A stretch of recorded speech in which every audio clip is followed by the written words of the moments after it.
Purposely. Your life, God's purpose.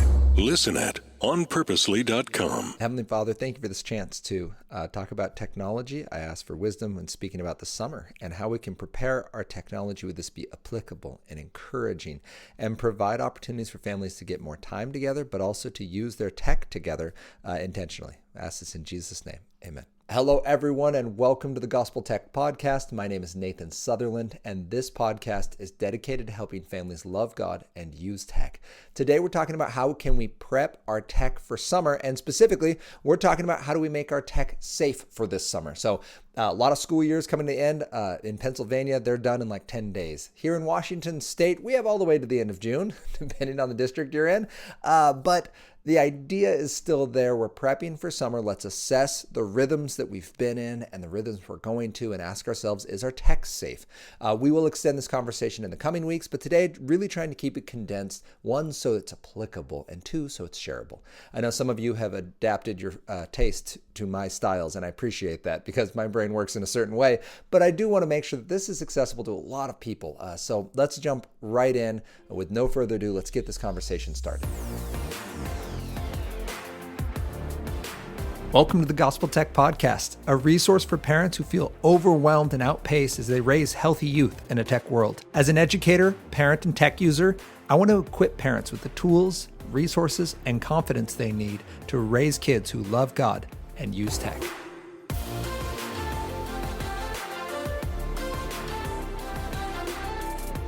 Thank you to everyone who's made this podcast possible. Thank you for listening, for sharing, for liking and subscribing, and thank you for going to gospeltech.net and donating. We are donor supported. We're a nonprofit, and that allows us to continue to do this work. So thank you so much.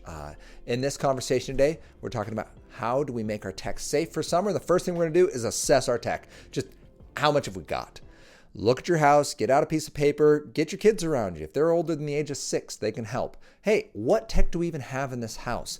You might have smart TVs. You might have smart DVD players and DVRs, which give smart capabilities to other TVs and screens. You might have smartphones, laptops, tablets, e-readers. You might have old dead iPhones and Android devices laying around your house. You may have Steam Decks and Xboxes and PlayStations and gaming consoles of any variety and age. You could have anything out there, including even like Raspberry Pis, little devices that can be programmed in a lot of different ways. Those are also internet accessible depending on how old they are. You just need a list. Just what do we have as a family? What do we got in old boxes in the garage? What do we have sitting in the couch, what in the ottomans, right? Like just what's around our home, and let's assess our technology, because only then can we actually ask ourselves, well, is it safe? The safest form of technology will be tool tech. It's going to help us create. It's not going to have any apps. It's not going to have any browser.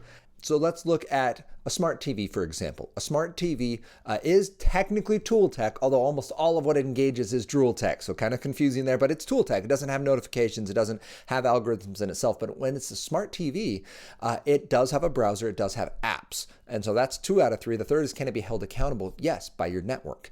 You get something like a Griffin router or a Bark Home, which we'll talk about just in a minute. And it is now beholden to your internet. It doesn't have cell service on its own. So a smart TV would be an example of one to think through, do we have protections in place compared to an old smartphone? It's going to have apps. It's not going to have internet, but it's going to have accountability through your Wi-Fi if you have that. It has a browser, and it is mostly drool tech, right? The phone itself is designed to send you notifications and to deliver apps. So unlike a TV, which simply is the portal for your internet access, the phone is generally trying to distract you with that because it's premised around getting more apps, more games, more social media, more of whatever helps make that company money. So we want to make sure we've thought through that. The safest form of technology in your house would be something like a GAB phone. So this is a phone that does not do anything other than tool tech. It makes calls, receives them. It does not have an app store. It does not have a browser, and it is highly accountable. So that would be our best case scenario. And we just go through, is it safe? That's what we want to know. After we know if it's safe, we want to know if it fits with our families. Or I guess the bigger picture is it useful? It's wonderful to have good tech. It's wonderful to have safe tech. But at the end of the day, we don't want to be adding things that aren't productive for us. So look at your technology, all of it you've written down, and you've assessed its safety levels and say, in this season of life, is this tech useful? First, is this useful for our family based on what we're going to be doing with our family expectations, our priorities, the space that we have, and what we're emphasizing? Or as Andy Crouch puts it in the TechWise family, does the technology reflect your values? What does your furniture point at, right? That idea, is that lining up? And that's the question that Anna and I, when reflected on, we're like, you know what? We can still enjoy our shows, but we don't need a dedicated TV. For us, we cut that cord, we pay some internet subscription stuff, and we watch shows on our laptop, at which point the shows go away. And we like that rhythm. Our kids still watch shows, they enjoy it, we still do movie nights, all that stuff. But for us, that question got us, and that's what we're asking. When you see that list and go, what of this is necessary for what our family is doing? And what of it is just kind of because we've accumulated stuff. Do we need to give it away? Do we need to recycle it? Can we sell it? Like, what needs to happen with this technology? And then the second part of that is this tech a good choice for where our children are at with our trust? You might have a wide range of kids. I've talked to families where they've got 20-year-olds and they've got 8-year-olds in the same house. That's different, right? That's going to change the level. The 8-year-old is growing up in a 20-year-old's house now. And the question is, what of this technology is a good fit for our family, and what of it is good fit for the trust we have? So is my child trustworthy? Not do I trust them, but have they earned it? We're looking a little bit at like the Luke 16, that we're being faithful in the little things. So we're being faithful in our schoolwork, and faithful in our chores, and faithful with our attitude, and faithful with our open conversation. And we know that this child comes to me and approaches me when they make mistakes. They're quick to repent. And when I correct them, they receive correction and discipline. Amazing. That's going to be a higher level of trust than, let's say, a child who's been known to sneak around and already turned into a bit of a tech ninja, to use Chris McKenna's from Protect Young Eyes idea there, and already struggles with accountability and making good decisions and that kind of digital freedom. In that case, we want to make sure we're being very careful with things like phones that can slip into bedrooms and e-readers that have access to the internet. So just be mindful of that. Where is our trust level with our family? Because our amount of technology, proximity to technology, and hedges around technology all should reflect the answer to that question. And then when we've looked at that now, we now know how much tech we have, if it's safe, and how it fits with our family's goals. When we look at our tech, sometimes we just fall into a lot of tech. And other times, nope, we have a lot of tech, but we're being really intentional about how we address it, engage it, use it well. We're training up our kids, awesome, in a digital space to be the ones using tech and not let tech use them. Super cool. Just make sure that as you prep for summer, you've thought that out. Where does the school one-to-one device go? Sometimes districts have you hand it back in. Sometimes your child might be doing work over the summer. Let's be thoughtful. What are we doing with this? And I don't think I even addressed in this, but and maybe it'll be in this next one, but we should make sure we have locations where our tech is. Actually, it is. It's in the third point. All right, but spoiler, stealing my own thunder. So then let's look at the second point. The second point is, let's check our hedges.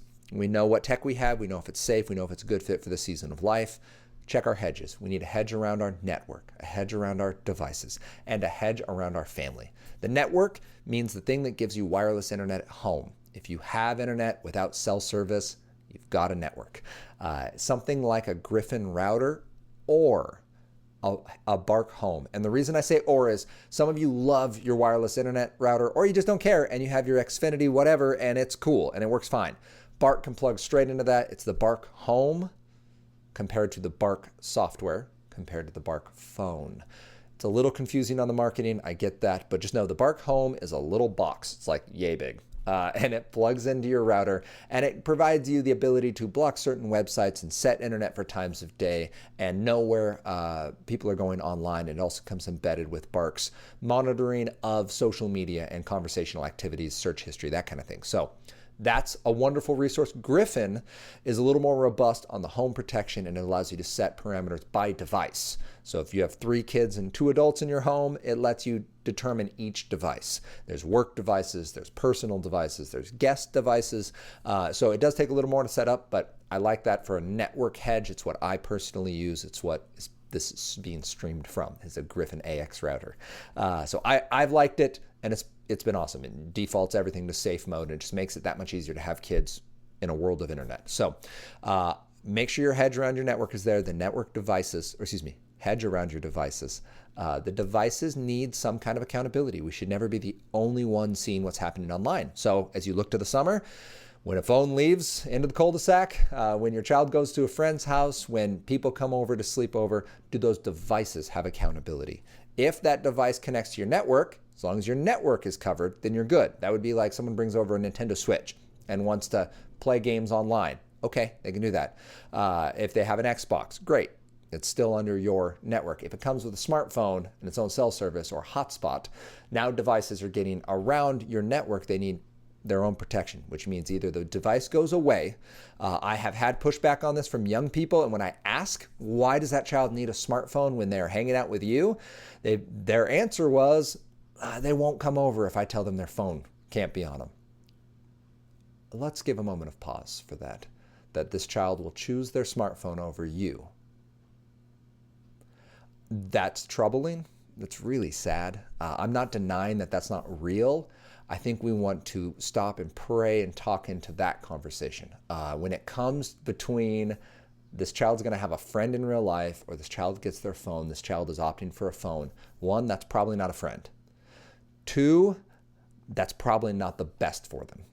There's probably something better. What we are modeling as parents, though, is what does it look like to make intentional time to use those fun devices and be connected, and also intentional time to be present, and then model that for our friends. And yeah, sometimes we have to make hard calls. So I'm just going to leave it at that. Please do.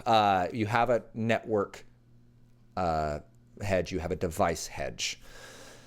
Bark is a great device hedge. Covenant is another great device hedge that goes on laptops. It goes on phones. Again, iPhones are built around privacy. They can be difficult to hold accountable. So Android devices, Google phones, it's the Google Pixel, or Samsung devices provide you a much broader range of accountability, good for adults and for young people. And then third and finally, around your family, you need to have talked about this. Please don't just listen to this podcast or watch this video and then go, great, well, I'm going to set up all these things and my kid's going to have no idea why I'm changing the parameters. They're going to assume that you assume they're making mistakes. That's not the goal. The goal is to know what's happening. If there are mistakes going on online, you want to know about that.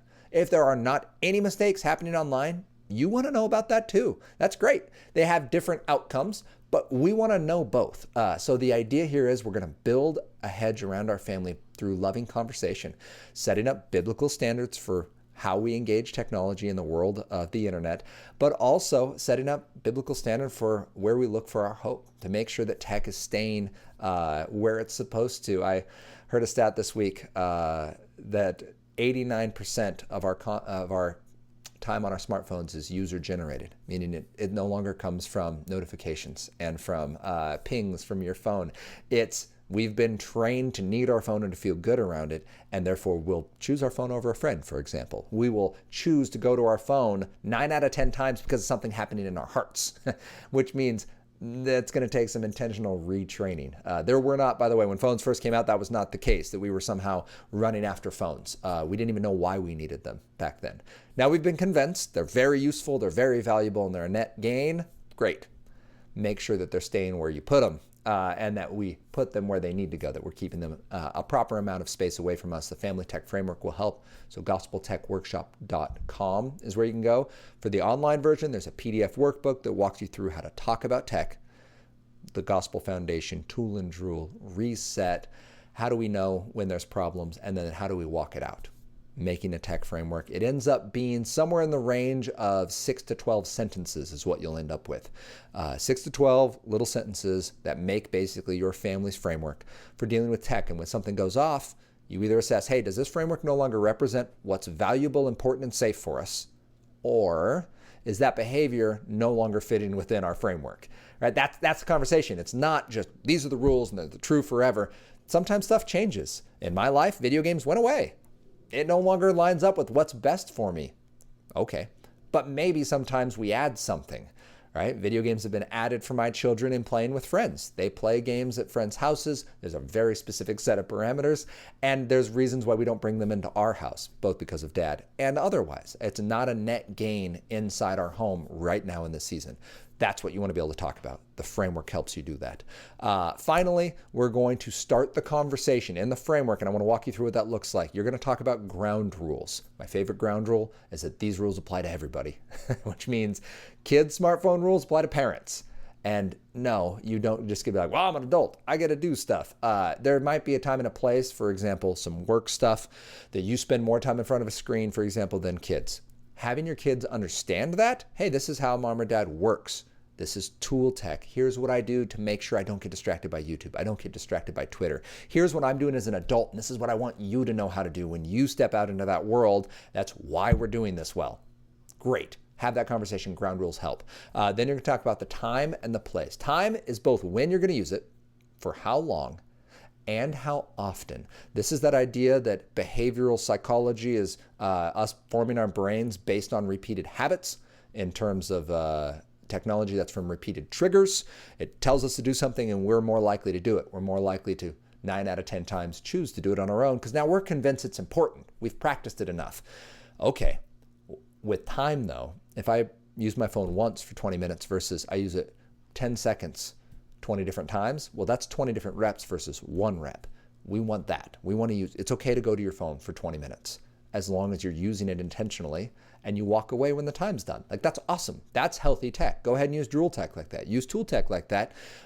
Don't just run after it every single time you feel a little bored or you feel a little confused or anxious. This is something I do. By the way, I've mentioned this before with my news apps. I had to delete them. They had to go. And I can check news through the browser, but turns out I don't as much. In fact, over the last 2 weeks, I found myself picking up my phone and being like, oh yeah, it doesn't have it. Well, I guess there's nothing for me to do here. That's what we're trying to talk about with our kids. The place, so that's the time. The place is where we're going to use our tech. Public spaces, not in the bedroom. Then we're talking about content. Does it line up with Philippians 4:8? Does it line up with producing fruit of the Spirit? Does it line up with focusing our minds on the things of the Spirit as we're encouraged to do in Romans 8:5? Then we talk about our priorities. Where are we putting our money? Where are we putting our time? And where are we dedicating space to this stuff? It has to be a priority in your house. If you're going to have it, it can't be an afterthought. It can't just be because everyone in the neighborhood's got one. Whatever the device is, whatever the tech is, once you've assessed it, even if it's pretty safe, we want to be intentional with this stuff, even just to stop the creep, even if it's the best tool tech in the world. If it's a Gab phone and it's completely locked down, you're not going to make mistakes on this device, I would put that in the category of something like email. And yet, we can misuse email. I have personally misused email to try to find my purpose by being busy with work and having that identify me and make me feel good. We want to put boundaries around that. I need time and days that I go and check my email in, times I don't. So I have those. You're going to want to do it too as you look into summer.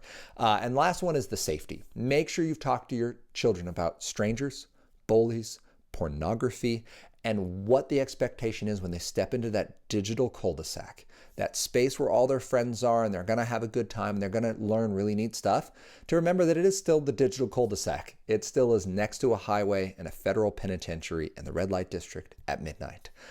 They need to go with some accountability. They need to go in relationship, and they need to go when they're able to be trusted and it's a healthy time of life to trust them, both age-wise, emotional develop-wise, and just circumstantially, what's going on in their life and their family, and et cetera. So that's what we're looking at for the summer. This summer, as you look towards using your technology, let's look at first, how much have we got? Assess it. Is it safe?